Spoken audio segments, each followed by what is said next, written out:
Ayub 36. Berkatalah Ihul selanjutnya, bersabarlah sebentar, aku akan mengajar engkau, karena masih ada yang hendak kukatakan demi Allah. Aku akan meraih pengetahuanku dari jauh dan membenarkan pembuatku, karena sungguh-sungguh bukan dusta perkataanku. Seorang yang sempurna pengetahuannya menghadapi engkau. Ketahuilah, Allah itu perkasa, namun tidak memandang hina apapun. Ia perkasa dalam kekuatan akal budi. Ia tidak membiarkan orang fasik hidup, tetapi memberi keadilan kepada orang-orang sengsara. Ia tidak mengalihkan pandangan matanya dari orang benar, tetapi menempatkan mereka untuk selama-lamanya di samping raja-raja di atas tahta, sehingga mereka tinggi martabatnya. Jikalau mereka dibelenggu dengan rantai, tertangkaplah dalam tali kesengsaraan, maka ia memperingatkan mereka kepada perbuatan mereka dan kepada pelanggaran mereka karena mereka berlaku congkak. Dan ia membukakan telinga mereka bagi ajaran dan menyuruh mereka berbalik dari kejahatan. Jikalau mereka mendengar dan takluk, maka mereka hidup mujur sampai akhir hari-hari mereka dan senang sampai akhir tahun-tahun mereka. Tetapi jikalau mereka tidak mendengar, maka mereka akan mati oleh lembing dan binasa dalam kebebalan. Orang-orang yang fasik hatinya menyimpan kemarahan. Mereka tidak berteriak minta tolong kalau mereka dibelenggunya. Nyawa mereka dibinasa di masa muda dan hidup mereka berakhir sebelum saatnya. Dengan sengsara ia menyelamatkan orang sengsara. Dengan penindasan ia membuka telinga mereka. Juga engkau dibujuknya keluar dari dalam kesesakan ke tempat yang luas, bebas dari tekanan ke meja hidanganmu yang tenang dan penuh lemak. Tetapi engkau sudah mendapat hukuman orang fasik sepenuhnya. Engkau dicengkeramkan hukuman dan keadilan. Janganlah panas hati membujuk engkau berolok-olok. Janganlah besarnya ketebusan menyesatkan engkau. Dapatkah teriakmu meluputkan engkau dari kesesakan, ataukah seluruh kekuatan jerih payahmu? Janganlah merindukan malam hari, waktu bangsa-bangsa pergi dari tempatnya. Jagalah dirimu, janganlah berpaling kepada kejahatan, karena itulah sebabnya engkau dicobai oleh sengsara. Sesungguhnya Allah itu mulia di dalam kekuasaannya. Siapakah guru seperti dia? Siapakah akan menentukan jalan baginya? Dan siapakah berani berkata, engkau telah berbuat curang? Ingatlah bahwa engkau harus menjunjung tinggi perbuatannya, yang selalu dinyanyikan oleh manusia. Semua orang melihatnya, manusia memandangnya dari jauh. Sesungguhnya Allah itu besar, tidak tercapai oleh pengetahuan kita. Jumlah tahunnya tidak dapat diselidiki.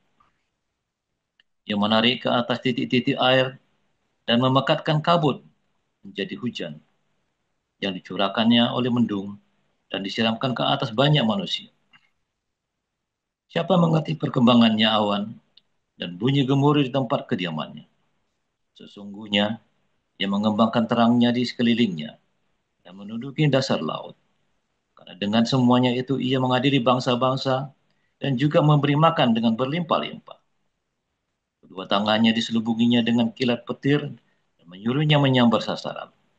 Pekik perangnya memberitakan kedatangannya. Lalu dengan murka ia berjuang melawan kecurangan. Demikian firman Tuhan.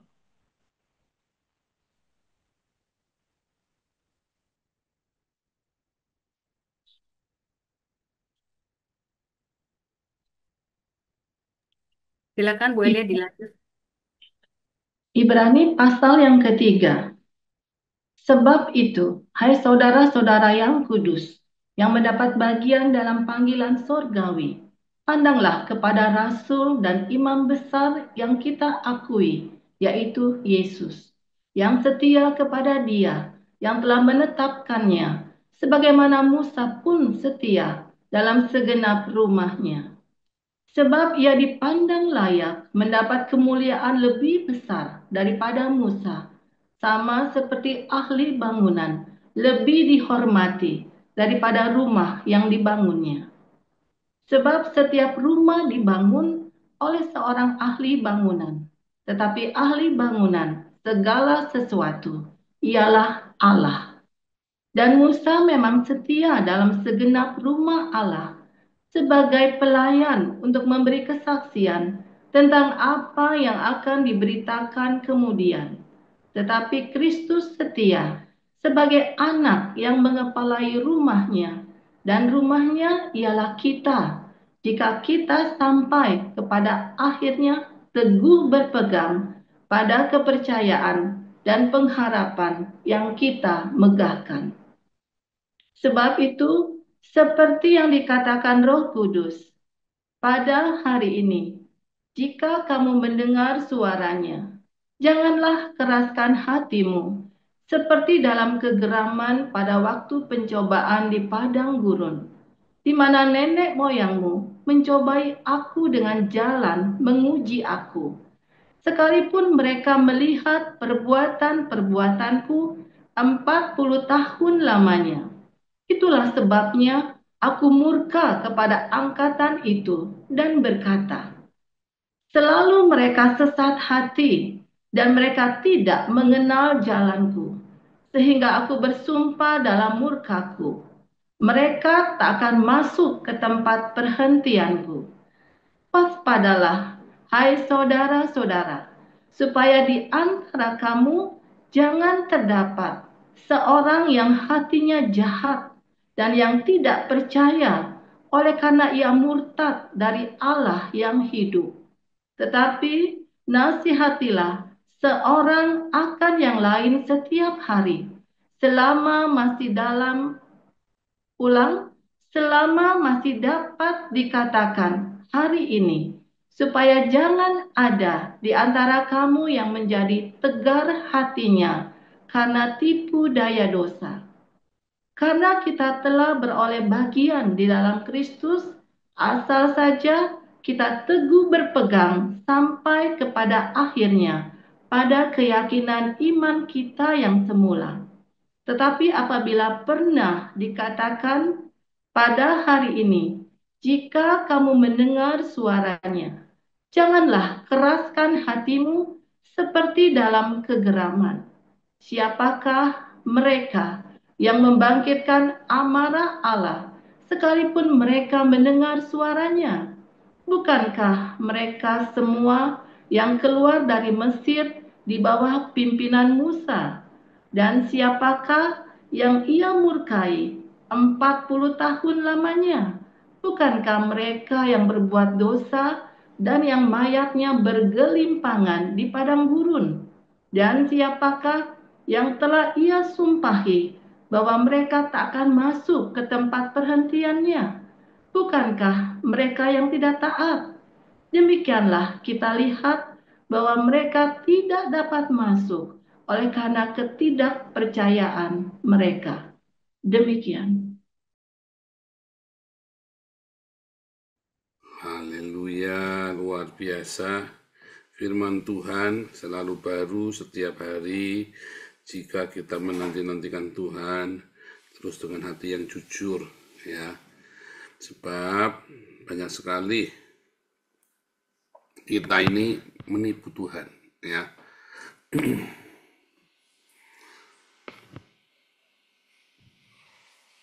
Ya, ini mana nih, kok nggak mau.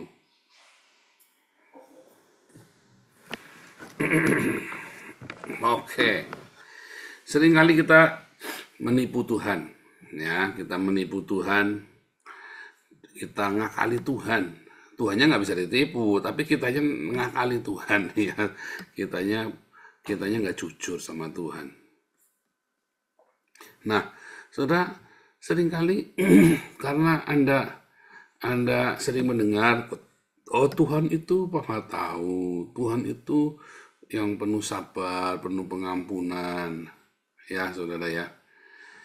Nah, memang Tuhan itu Maha tahu, memang Tuhan itu penuh sabar dan penuh pengampunan. Tapi dia benar-benar Maha tahu, saudara ya. Saudara, kalau ada seorang ibu ya, seorang ibu itu sama anaknya itu, ya pasti kan penuh dengan kasih sayang ya. Penuh dengan kasih sayang. Dan seorang ibu pasti lebih tahu kebutuhan anaknya daripada tetangganya. Ya kan? Nah, jadi ketika ada anak nakal, sama ibunya disabet. Tetangganya ngelihatnya apa? Jahat ibunya, kok kamu dipukulin? Loh, ibunya lebih tahu, ya.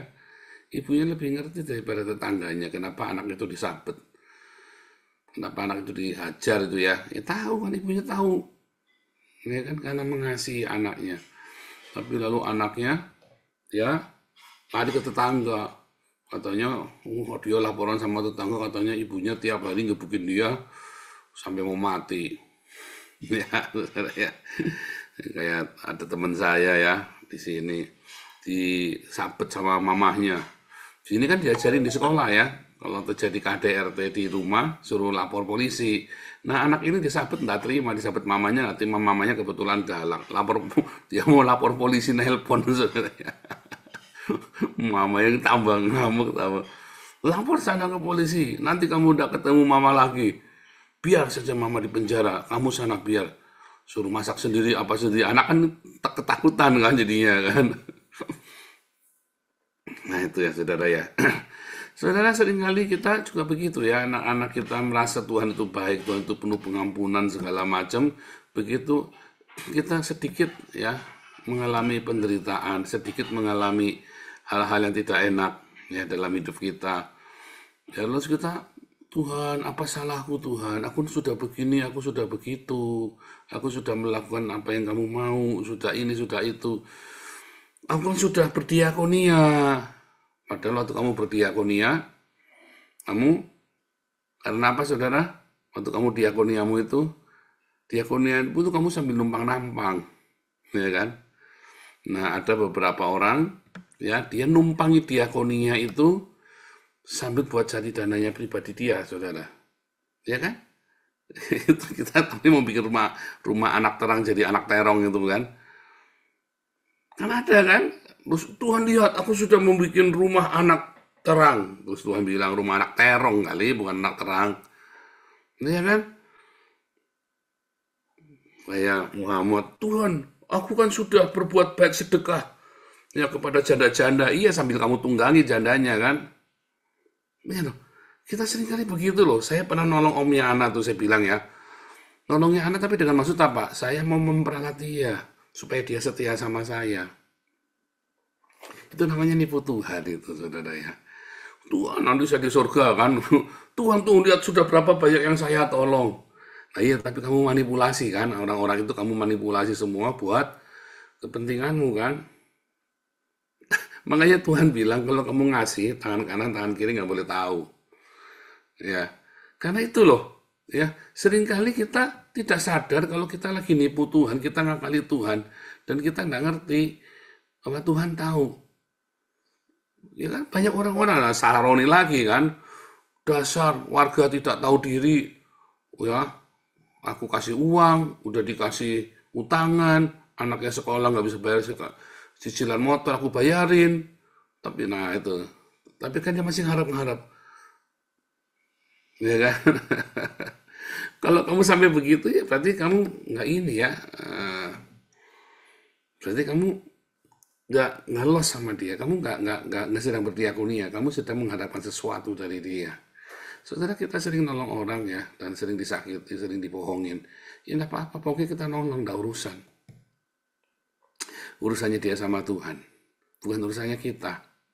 Kalau kita membantu aja. Orang bilang ya, apa ini dimanfaatkan? Oh, enggak. Saya nggak pernah kapok nolong orang, saudara ya. Saya nggak pernah kapok. Saya mau nolong aja. Kalau saya tergerak nolong, saya nolong. Tapi begitu saya stop, ya saya stop. Orang ini ya marah-marah ya. Kamu kan hamba Tuhan, harusnya menolong kami begini-begini. Iya, nolong kamu, saya suruh nalangin kamu 300 euro tiap bulannya mabok. Lah kamu udah komitmen di sini, saya suruh nalangin keretamu 300 euro setiap bulan, saudara. Kita aja lagi kurang di sini, suruh nalangin kamu sendiri tidak komitmen dengan kita. Waduh, kamu kan lagi cari anggota, kamu kan hamba Tuhan, harusnya kamu tuh membantu kita. Saya bilang, saya tidak wajib membantu kamu. Loh, saya terang-terangan ngomong, saya tidak wajib membantu kamu. Saya tidak punya kewajiban buat membantu kamu. Ya, jadi saat kita nolong. Kalau kamu nggak bisa, bilang nggak bisa. Tapi kamu menolong, kamu udah sangkut-ungkit pertolonganmu. Ya, itulah saudara. Seringkali kita juga, Tuhan saya sudah berbuat kekudusan. Juga saya menjaga kekudusan, Tuhan lihat. Selama saya menikah, saya tidak berzina. Kamu tidak berzina itu karena kamu nggak punya uang, jadi nggak ada perempuan mau sama kamu, saudara. Iya kan? Tapi kan kamu ngomong saya sudah menjaga kekudusan Tuhan. Kamu tuh menjaga kekudusan karena kamu lagi nggak punya duit. Begitu kamu dikasih duit, kamu langsung berangkat itu. Nah, Tuhan lihat Tuhan, saya benar-benar hidupnya baik dalam kesederhanaan. Iya, karena kamu nggak punya duit. Begitu kamu punya duit, kamu pesta pora. Nah itu loh ya. Kita seringkali mengakali Tuhan bahwa seakan-akan Tuhan ini goblok, saudara. Terus begitu di surga, ya kan, Tuhan lihatlah aku sudah banyak berbuat kebaikan. Lihat tuh aku rajin ke gereja tiap minggu. Kamu kan ke gereja tiap minggu bukan mau cari Tuhan. Kamu ke gereja tiap minggu karena kamu punya gebetan di gereja itu, kamu lagi naksir orang. Begitu kamu nggak dapat, kamu kan nggak ke gereja lagi. Nah, hal-hal seperti itu kamu tidak jujur sama Tuhan, saudara. Hal-hal seperti itu kamu kira Tuhan bisa ditipu dengan hal-hal seperti itu, dengan segala perbuatan baikmu yang ternyata banyak intriknya. Nih lihat Tuhan, saya memberi banyak sekali sambil dipamerin. Ya, saya memberi sambil dipamerin. Ya kan? Yang tahu itu hanya Tuhan dan kamu, saudara ya. Ketika kamu mau membuat sesuatu, ya ada orang nuduh saya bikin menara Babel. Dari mana dia tahu saya mendirikan menara Babel? Yang tahu kan cuma saya sama Tuhan. Oh, itu tanda-tandanya kamu tidak tahu. Jadi ketika kamu nuding saya mendirikan menara Babel, sebenarnya kamulah yang iri dengan saya. Sebenarnya itu kamu yang iri dengan saya. Iya kan? Kamu jealous, kamu sirik, kamu Kain. Kamu berusaha membungkam, memberangus saya, menuduh saya membangun menara Babel. Sebenarnya kan Anda yang iri kan? Apakah saya membangun menara Babel? Kan belum tentu. Ya lihat aja nanti akhirnya. Loh, akhirnya mau kapan kamu mau lihat? Ini sudah 5 tahun. Apakah ada menara Babel yang saya dirikan? Ini sudah 5 tahun ini kita. Sudah 5 tahun. Lalu orang-orang yang para tiktoker segala macam itu yang membangun kerajaannya sendiri bagaimana? Yang ngumpulin donasi buat diri sendiri. Ya, para hamba-hamba Tuhan yang mengumpulkan uang buat diri dengan baju-baju mewah itu kamu udah sebut menara Babel itu. Itu loh.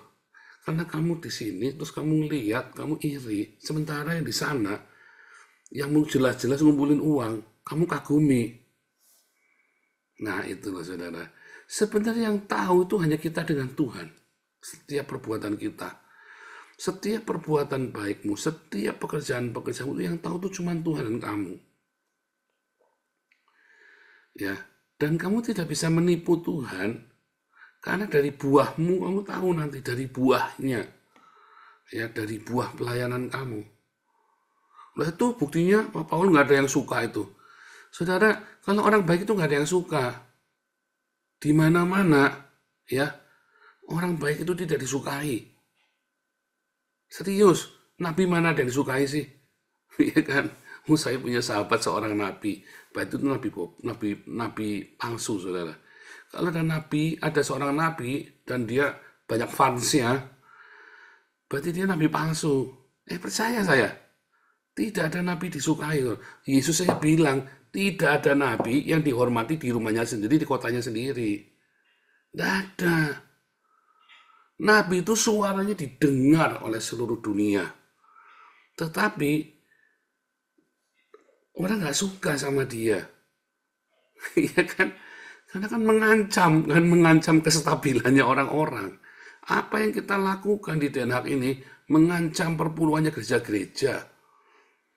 Ya, sampai orang-orang pada bilang ya jemaat-jemaat, Pak Paul itu malah enggak kolektor ya.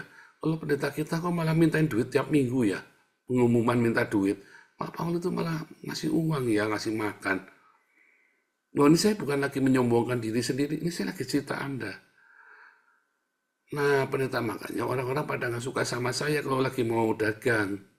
Karena saya nggak usah banyak ngomong, mereka tahu dan loh, kok nggak ada kolektor, loh, kok kita dikasih makan, ya kan? Loh, saya pelayanan kok malah dikasih uang. Orang datang pelayanan, kalau di gereja-gereja lain malah dimintain duit suruh urunan, ya. Kalau di kita malah dikasih uang pelayanan. Loh, karena saya menghargai orang, saya menghargai kalau orang punya skill. Volunteer, tapi saya nggak suka memperalat orang, ya nggak suka memanipulasi mentang-mentang volunteer, kayak Alengso ya mentang-mentang volunteer mau ditekan-tekan sekaruan nggak karu-karuan, mau diperas tenaganya kan, gratisan kan, nggak bisa begitu. Nah, ngerusak pasaran, jadi saya itu ngerusak pasaran, makanya orang tidak suka sama saya karena saya ngerusak pasaran, gitu loh. Nah itu saudara ya. Nah saudara, banyak sekali ya.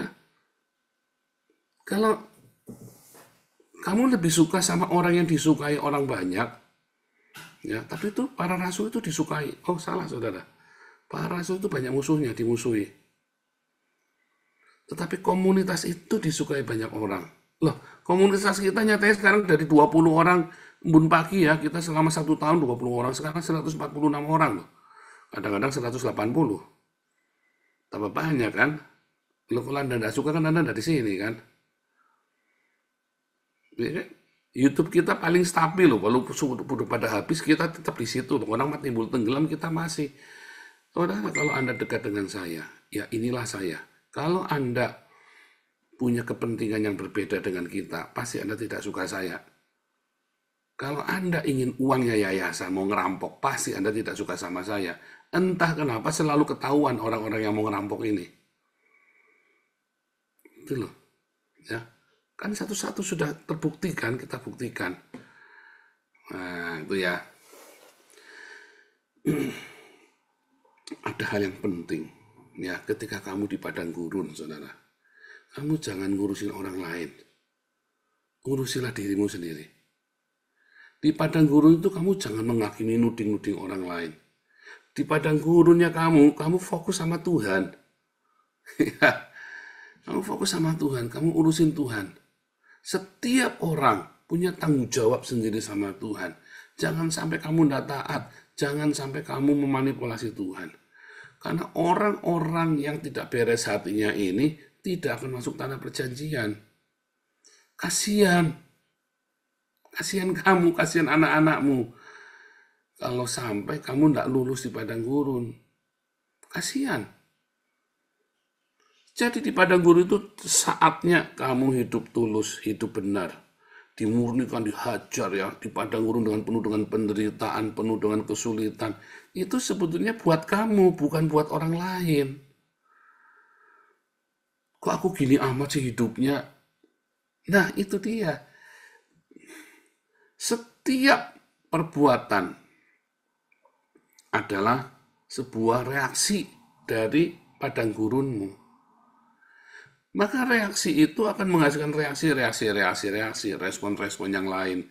Sehingga akhirnya kamu merasa sial di padang gurun. Padahal anak-anak yang lahir di padang gurun, ya, karena mereka diajar, mereka lihat mujizat tiap hari. Maka mereka dari bangsa budak menjadi laskar, menjadi tentara. Kamu lihat orang-orang Yahudi itu dari diuber-uber, dari dimusuhi di seluruh dunia, hari ini, detik hari ini orang Yahudi itu jadi bangsa, jadi negara adidaya, mengalahkan Amerika. Ya, orang boleh bilang ini teknologinya Amerika, ini tanya semua dari Israel semua. Uangnya Israel. Orang Yahudi lah yang men-set up Wall Street. Yang men-set up sistem keuangannya Amerika itu orang Yahudi. Ya, pada kenyataannya orang-orang ini dari penderitaan yang luar biasa, dari suffering yang luar biasa, karena mereka tidak cengeng. Mereka tidak pernah merasa mapan. Katanya orang-orang Yahudi ini ya, kami itu tidak pernah merasa, oh ini kami sudah mapan. Enggak. Kenapa? Hari ini mereka tinggal di Frankfurt, merasa mapan. Besok bisa tiba-tiba terjadi gejolak, keluar dekret, harta mereka dihabisin. Dimiskinkan tiba-tiba dalam satu malam. Mereka tinggal di Prancis, sudah bersahabat dengan Raja Prancis. Tiba-tiba Raja Prancisnya kerasukan setan, saudara. Dirampas, pogrom itu ya. Perang salib itu kan, nggak punya duit kan Raja Prancis kan. Mau ngirim pasukan nggak punya duit. Duitnya orang Yahudi dirampas. Tapi hari ini mereka menjadi orang yang adidaya, bangsa adidaya. Tapi kelamaan 2000 tahun ya. Prosesnya kelamaan 2000 tahun. Bagaimana dengan kita? Kamu mau berlama-lama di padang gurun? Atau kamu mau cepatan mentas? Jangan urusin orang lain. Jangan urusin orang lain, saudara. Jangan urusin apa yang orang lain bikin. Kamu fokus, kayak Yosua sama Kaleb. Dia tidak menghakimi teman-temannya yang tidak percaya. Dia tidak menghakimi. Ya, bahkan malah dia mau dikeroyok sama yang gitu kan. Tapi dia tidak urusan, pokoknya saya fokus, Yosua dan Kaleb. Maka dua orang ini masuk ke dalam tanah perjanjian. Kalau kamu ngurusin urusannya orang lain terus, kamu tidak bisa masuk tanah perjanjian, saya jamin itu. Akhirnya kamu kayak Kain, kepo. Kenapa kamu kepo? Karena kamu tidak punya iman. Sebetulnya kamu sudah gugur. Berhenti urusin orang lain. Fokus dengan yang sedang kamu kerjakan. Berhenti kamu menghakimi orang lain, ngocehin orang lain. Fokus kamu. Ya, kamu fokus dengan Tuhan. Karena ada banyak sekali yang kamu harus perbaiki, yang harus kamu eksplor diri kamu, yang kamu harus introspeksi, yang kamu harus selalu perbaiki di padang gurun. Karena watak aslimu itulah ya, yang kamu yang suka marah-marah, kamu yang suka menggerutu, kamu yang tidak sabaran, kamu yang dipenuhi dengan hawa nafsu, kamu yang penuh dengan kelicikan, itu di padang gurun itu kamu dirontokin semua tuh. Dibuka semua sama Tuhan. Lalu kamu harus bagaimana? Kalau kamu ngurusin orang lain, kamu nggak akan bisa. Di padang gurun itu, karaktermu yang asli itu dinampakkan. Kamu tidak makin lembut di padang gurun, kamu makin keras. Untuk menjadi makin lembut hatimu, itu keputusan. Bukan karena proses padang gurunnya, saudara, yang membuat kamu lembut. Tapi keputusanmu untuk merespon. Kalau kamu di padang gurun, kamu tetap berkeras hati, tegar tengkuk, kamu tetap tidak taat. Bukannya mau cari Tuhan di padang gurun, kamu nyari-nyari kesalahan orang lain untuk menutupi kesalahanmu sendiri. Ya, kamu buang waktu. Ya, saya sudah lama ya enggak ngurusan orang lain ya. Saya nggak mau dengar orang mau ngomong apa, saya udah nggak urusan. Yang penting saya jalan terus, sampai hari ini saya begitu ya.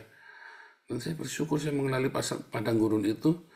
Di padang gurun itulah saya tahu persis kalau saya temper, saya tahu persis kalau saya punya hal-hal yang tidak baik. Nah, begitu saya masuk tanah perjanjian, saya jaga tuh, saudara. Saya jaga, kalau katanya dalam kelas apostolik diajari ya, katanya Rambam, katanya seorang rabbah itu, bukan kamu tekan. Watak burukmu itu bukan ditekan, saudara. Tapi kamu salurkan ke hal yang positif. Siapa bilang orang marah itu jelek? Siapa bilang orang sabar itu baik? Kadang-kadang kamu perlu drive loh. Ya kan? Kadang-kadang kamu perlu marah. Tapi bukan marah-marah. Kadang-kadang kamu perlu sabar. Tapi bukan lemot. Kamu pikir orang yang lemot itu, oh ini sabar. Enggak, sudah nggak nyampe-nyampe. Tapi orang marah-marah juga nggak baik. Nah, di padang gurun itu kamu tahu semua watak aslimu dan bagaimana kamu meresponinya. Di padang gurun itulah yang akan membawamu menjadi seorang tentara, seorang prajurit untuk